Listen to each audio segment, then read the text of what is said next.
बिस्मिल्लाहिर्रहमानिर्रहीम। मुअज़्ज़िज़ नाज़रीन व सामईन, अस्सलाम वालेकुम।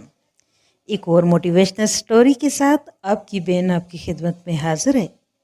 उम्मीद करती हूँ आपको आज की स्टोरी ज़रूर पसंद आई। स्टोरी का अनवान है मलाल। अब्बा को गुजरे आज एक हफ्ता हो गया था। ये 8 दिन नाजो के लिए जैसे 8 सालों से भी ज़्यादा तवील थे। दिन का एक एक लम्हा यूं गुजरता जैसे जिस्म अंगारों की तपती भट्टी में जल रहा हो। अगर अपनी गलती ढूंढने बैठती तो कहीं नहीं मिलती थी। किस्मत का लिखा बदल डालती या वक्त को वापस मोड़ लाती, ऐसी औकात कहाँ थी। नाजो बाप के मरने के बाद रोज इसकी तस्वीर लेकर बैठ जाती और जब सोचें सवाल करने लगती तो आंसू तुआतर से बहने लगते। अब्बा, मुझे माफ़ी कैसे मिलेगी? वो रो रो कर बाप की तस्वीर के आगे हाथ जोड़ती। कमरे का दरवाज़ा सारा दिन बंद रहता। बाप के बाद अब इसके घर में होने या ना होने से फ़र्क किसे पड़ता था। माँ तो इसके तलाक मिलने के दूसरे दिन ही चल बसी।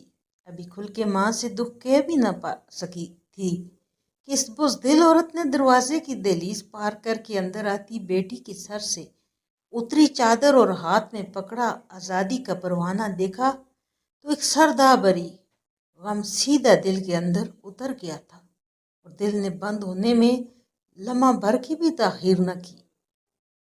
डॉक्टर्स ने एक दिन हॉस्पिटल में रखा और अगले दिन मुर्दा जिस्म ये कहकर दे दिया, अल्लाह की रजा इसी में थी।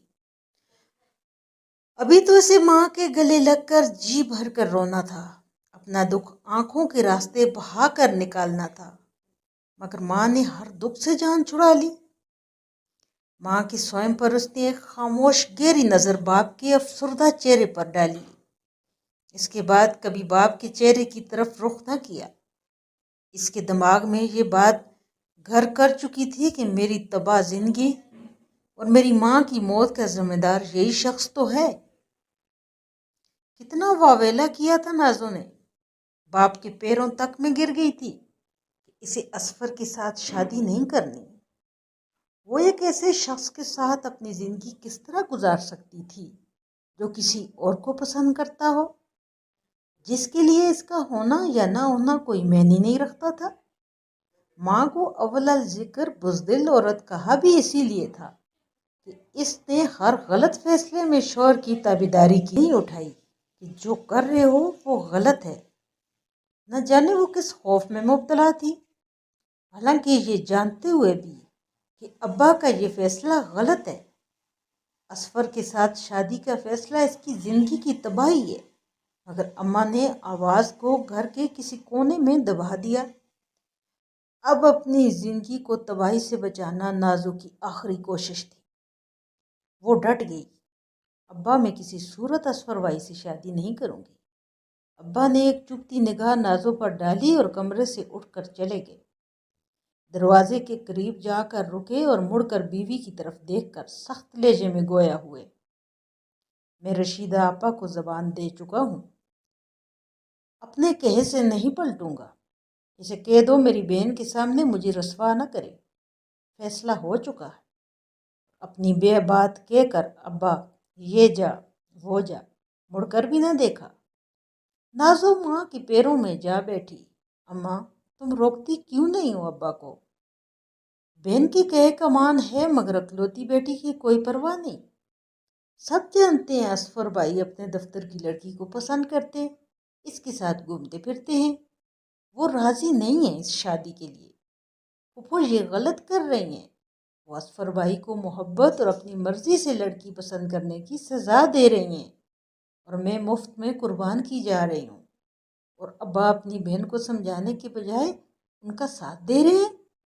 अम्मा कुछ करो, मैं तुम्हारी एक ही बेटी हूँ अम्मा, अब्बा को समझाओ। असफर भाई इस शादी से ना तो खुश है और ना राजी। असफर हाँ कर चुका है। माँ की थकी हुई आवाज़ कमरे में गूंजी। नहीं, वो सिर्फ फूफो की बीमारी की वजह से खामोश हुए हैं। अम्मा वो राजी नहीं है, मेरी बात समझो अम्मा। नाजो तुझे क्या लगता है میں تیرے باپ کے فیصلے کو انکار کر سکتی ہوں؟ وہ اپنی بہن کو ہاں کر چکے ہیں، اور مرد کی محبت نا سمندر کی جھاگ کی طرح ہوتی ہے، کچھ دیر بعد پانی کے ساتھ ملتے ہی اپنا وجود کھونے لگتی ہے۔ شادی کے بعد اصفر بھی اس پرکٹی حسینہ کو بھول جائے گا۔ ایک کمزور بیوی نے بیٹی کی ایک نہ سنی اور اسے وقت کے طوفانوں کے حوالے کر دیا۔ شادی ہو گئی۔ اصفر ماں کی صحت کی وجہ سے خاموش تھا، نہیں چاہتا تھا موت کا ذمہ دار بنے، مگر اسے نازوں سے کسی قسم کا لگاؤ نہیں تھا، یہاں تک کہ وہ اسے نظر بھر کر دیکھنا بھی گوارا نہ کرتا تھا۔ لوگ کہتے ہیں سہاگن ہوئی جو پیا من بائے، مگر نازو تو بڑی اباگن ثابت ہوئی۔ لیکن اس دکھ کو وہ کیسے سمجھائے؟ ہر کوئی تو یہی افسانہ سنا رہا تھا کہ عورت قریب ہو تو مرد کے دل میں محبت خود ہی جاگ جاتی ہے، لیکن اصفر کے دل پر شازیہ کے نام کا تالا لگا ہوا تھا، جسے نازو کی قربت بھی کھول نہ پائی۔ اصفر نظر کے قریب تو تھا، مگر وہ 2 سال اس کے وصل سے محروم رہی۔ آخر پھوپھو کی آنکھ بند ہوتے ہی اصفر نے نظریں پھیر لیں، یہ بھی خیال نہ کیا کہ وہ اس کی ماموزاد تھی۔ اصفر نازو کو پہلے طلاق نہیں دینا چاہتا تھا، مگر اس کی نئی بیوی کی ضد تھی، اس کے لیے نازو کا وجود ناقابل برداشت ہے، اور بالآخر اصفر نے نازو کو گلے کے پھندے کی طرح اتار پھینکا۔ اصفر کا رویہ نازو اور اس کے باپ کے درمیان دیوار بن گیا۔ ابا نے کئی بار اس سے بات کرنا چاہی، مگر نازو نے کوئی جواب نہ دیا۔ ماں قبر کی گود میں جا سوئی تھی اور باپ سے وہ بیگانہ ہو گئی۔ بھائی اور بھابھیوں کو اس سے کوئی غرض نہ تھی۔ وقت رینگتے رینگتے 2 سال تک آگے سرک گیا، اور ایک دن ابا کی حالت ایسی بگڑی کہ موت کے فرشتے کو ساتھ لے آئی۔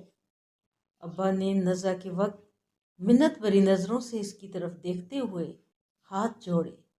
اس کا دل کٹ کر رہ گیا۔ منہ سے صرف ابا ہی کہہ پائی تھی کہ ابا کی آنکھیں بند ہو گئیں۔ آج عرصے بعد وہ ابا کے گلے لگنے آگے بڑھی تھی، مگر وقت نے مہلت چھین لی۔ جان تو ابا کی گئی، مگر روح اس کی مر گئی، خود اپنی نظروں میں گر گئی، اپنی بدبختی کی سزا ابا کو دیتی رہی۔